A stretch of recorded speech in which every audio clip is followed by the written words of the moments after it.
Laporan singkat rapat dengar pendapat umum RDPU Komisi 10 dengan Aliansi Penyelenggara Pendidikan Indonesia dan seterusnya.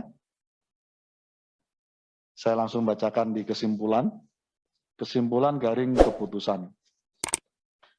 A. Komisi 10 DPR RI menyampaikan apresiasi kepada Aliansi Penyelenggara Pendidikan Indonesia yang telah menyampaikan paparan masukan terkait kebijakan pendidikan sebagaimana terlampir dengan beberapa poin utama antara lain kebijakan PPK, P3K, 1. Menempatkan GTK yang lulus P3K di sekolah asal sehingga proses belajar mengajar dan kegiatan lainnya tetap terus berlangsung dan tidak terputus. 2.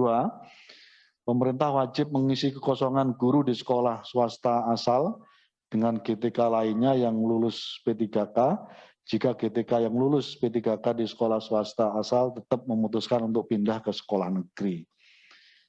3. Memberikan afirmasi sepenuhnya kepada GTK yang telah menunjukkan loyalitas dan mengabdi paling tidak selama 5 tahun dengan demikian mereka secara otomatis lulus P3K. Ini kayaknya redaksinya kurang enak ya. 4. Menuntaskan rekrutmen GTK honorer menjadi GTK P3K pada tahun 2023. 5. Memberikan afirmasi yang berkeadilan bagi guru honorer yang telah berusia lebih dari 35 tahun dengan mengevaluasi secara menyeluruh sistem rekrutmen guru aparatur sipil negara. 6. Menyediakan formasi guru yang berimbang dan berkeadilan sesuai dengan kebutuhan daerah sehingga distribusi guru menjadi lebih merata di seluruh penjuru tanah air. Terkait dengan kebijakan pendidikan secara umum, 1. Mengusulkan agar adanya keberpihakan pemerintah terhadap pengembangan dan pemajuan pendidikan swasta atau pendidikan berbasis masyarakat. 2. Melakukan evaluasi kebijakan penghapusan BOS bagi sekolah yang jumlah peserta didiknya kurang dari 60 orang. 3. Menyusun kebijakan pendidikan Mendikbudristek RI harus melibatkan para pemangku kepentingan pendidikan. Saya langsung ke poin B. Terhadap pandangan dan penjelasan dan masukan yang disampaikan Aliansi Penyelenggara Pendidikan Indonesia, Komisi 10 DPR RI menyampaikan pandangan antara lain, 1. Mendesak Kemendikbudristek RI untuk melakukan evaluasi secara mendalam dan menyeluruh terkait seleksi guru ASN P3K tahun 2021 dan mengembalikan tujuan awal rekrutmen P3K dengan mempertimbangkan pandangan dari para pemangku kepentingan pendidikan dan regulasi terkait termasuk afirmasi untuk rekrutmen P3K di daerah 3T. 2. Dalam menyusun kebijakan pendidikan, khususnya terkait rekrutmen P3K, Komisi 10 mendesak Kemendikbudristek RI untuk merujuk pada pasal 31 Undang-Undang NKRI 1945 dan beberapa peraturan perundang-undangan berikut. A. Undang-Undang Nomor 20 Tahun 2003 tentang Sisdiknas, Pasal 1 Ayat 2, Undang-Undang Nomor 5 Tahun 2014 tentang ASN, CQPP Nomor 28 Tahun 1981 tentang pemberian bantuan kepada sekolah swasta, dan D. PP Nomor 38 Tahun 2020 tentang jenis jabatan yang diisi oleh P3K.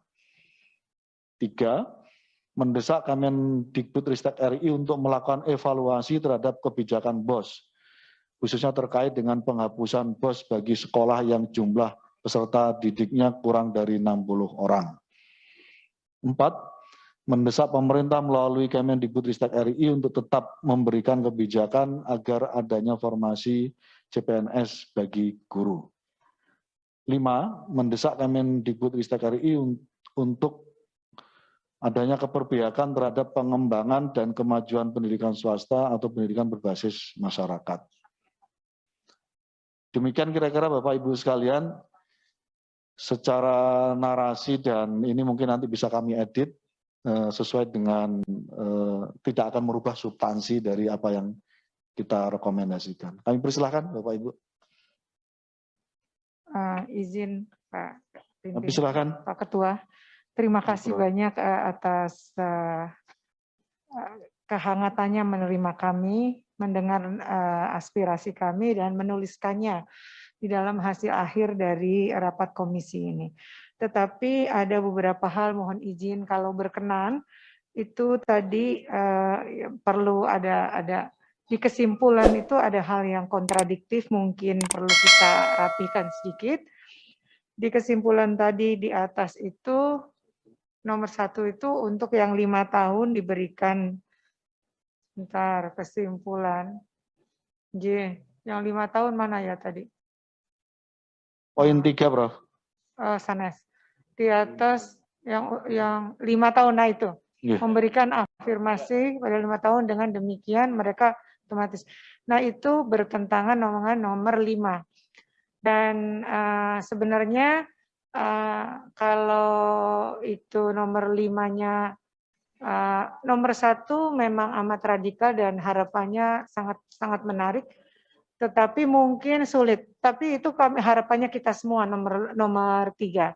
Tetapi jika nomor 5 dilakukan, maka itu nomor 3 gugur. Jadi kalau misalnya yang dipilih adalah nomor 3, maka nomor 5 tidak perlu. Tetapi jika yang dipilih nomor 5, maka sebenarnya bukan tadi seperti Pak Mujib tadi sampaikan. Pak Mujib itu siapa yang tadinya menyampaikan? Bukan Pak Fikri. Iya dan Pak Fikri. Jadi iya saya lupa. Jadi gini, ada yang tadi umurnya sudah 35 tahun, tapi baru 4 tahun. Pak Mujib ya? Oke. Maaf Pak Mujib, mohon dimaafkan. Jadi itu sebenarnya diharapkan oleh kita semua, bukan saja usia 35 tahun, tetapi pengalaman kerja. Sehingga ada yang baru 35 tahun karena pindah itu baru 4 tahun, melukai mereka yang udah 40 tahun. Karena itu afirmasi berdasarkan pengalaman kerja. Karena itu nomor 3 atau nomor 5 itu adalah kesepakatan. Kalau menurut saya nomor 3 itu sangat menarik dan itu harapan kami adalah perjuangan teman-teman nanti di undang-undang ASN yang baru.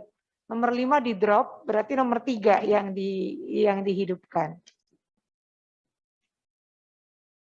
Terima kasih Prof. Yunifa. Dan mohon kiranya itu diperjuangkan di dalam undang-undang ASN yang baru. Oke. Yang ada revisi. Terima kasih banyak. Terima kasih Prof. Yunifa. Ini yang dikutip teman-teman sebenarnya dari statement aliansi. Ya. Jadi tidak ada yang dirubah.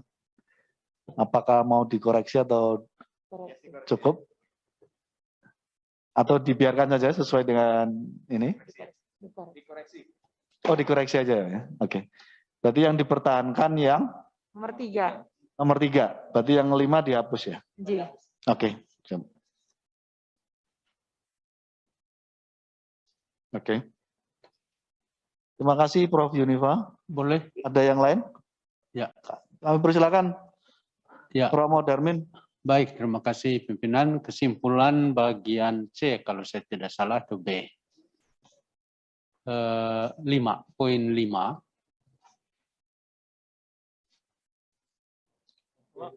B5. B5. Ya. Oke. Oke. Ya. Mendesak Kemendikbudristek RI untuk adanya keberpihakan terhadap pengembangan dan kemajuan pendidikan swasta atau pendidikan berbasis masyarakat. Saya kira juga tadi ada diskusi bagaimana supaya ini bisa sungguh-sungguh menjadi komitmen Kemendikbud menghidupkan kembali direktur sekolah swasta. Oke. Ya. Jadi ditambahkan di situ. Terima kasih. Terima kasih Romo Darmin. Kita langsung masukkan itu dengan menghidupkan direktorat ya. Direktorat Pendidikan Swasta. Oke, siap.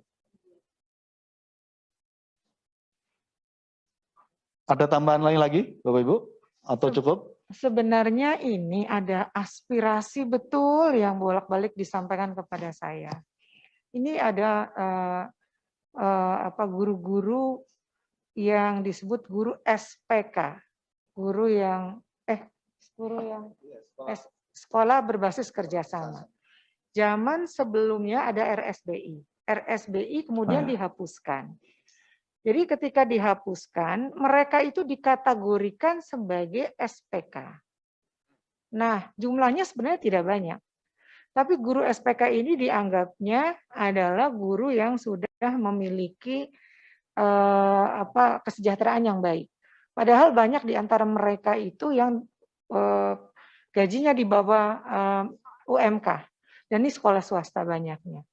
Nah, itu di stop tunjangan profesinya. Padahal di dalam Undang-Undang Guru dan Dosen, siapapun mereka yang sudah lulus sertifikasi dan mengajar sesuai dengan sertifikat pendidiknya, wajib dibayar tunjangan profesi. Dan ini di stop hanya berdasarkan SK dari Sekjen. Betul. Sekjen Kemdikbud. Mohon agar dikembalikan, Jin. Terima kasih. Itu sampun kita akomodir dan sudah ada laporan singkatnya terkait dengan penerimaan kami terhadap teman-teman guru SPK. Sampun ada ini, Bu Prof. Bisa dibayar. Pak Fikri kemarin dulu sudah sempat diterima? Sampun sempat diterima, Bu Prof. Jin. Nanti saya baca filenya ya. Jin. Nanti saya baca. Kasihan Pak, kasihan sekali mereka. Betul. Peristiwa waktu itu kesimpulannya tetap kita minta tunjangan profesinya tetap harus dibayarkan oleh pemerintah. Dan kita minta supaya surat edaran dari Sekjen dicabut. Iya. Siap. Terima kasih. Bapak Ibu cukup? Cukup. Kami persilakan, ya Ervin. Terima kasih. Jadi di kesimpulan sebenarnya nomor 1 dan 2 ini juga kontradiktif. Jadi kalau menurut saya ya nomor 1 saja itu. Supaya tidak ada ruang bagi Kemendikbud untuk kemudian benar-benar menarik guru-guru swasta yang memang berkualitas. Kalau yang nomor 2 ini masuk kan Kemendikbud punya peluang narik kemudian ganti dan gantinya belum tentu. Ya, meskipun ini tadi disampaikan juga dari kami, tapi menurut saya tidak dimunculkan di kesimpulan yang poin 2. Kalau saya itu harga mati itu nomor 1 itu. Jadi tidak ada lain. Terima kasih. Saya persilakan lagi, apakah disetujui? Nah, kalau disetujui saya kira tolong dihapus ya yang di poin supaya bulat. Oke. Cukup Bapak Ibu? Cukup. Terima kasih. Sekali lagi kami aturkan atas terselenggaranya pelaksanaan RDPU dengan cukup luar biasa. Terima kasih kepada semuanya, Bapak Ibu sekalian. Pas waktunya ini, karena itu tanpa saya rangkum semuanya, nanti akan kami edit lagi terkait dengan laporan singkat ini. Atas nama pimpinan dan Komisi 10 mengaturkan terima kasih yang tidak terhingga kepada pengurus besar PGRI, LP Ma'arif, PBNU, Majelis Dikdasmen PP Muhammadiyah, Perguruan Persatuan Taman Siswa, Majelis Nasional Pendidikan Katolik, Majelis Pendidikan Kristen Indonesia, sekali lagi kami aturkan terima kasih yang tidak terhingga. Dengan baca Alhamdulillah bersama-sama, kita tutup rapat RDPU pada sore hari ini. Alhamdulillahirrahmanirrahim. Assalamualaikum warahmatullahi wabarakatuh.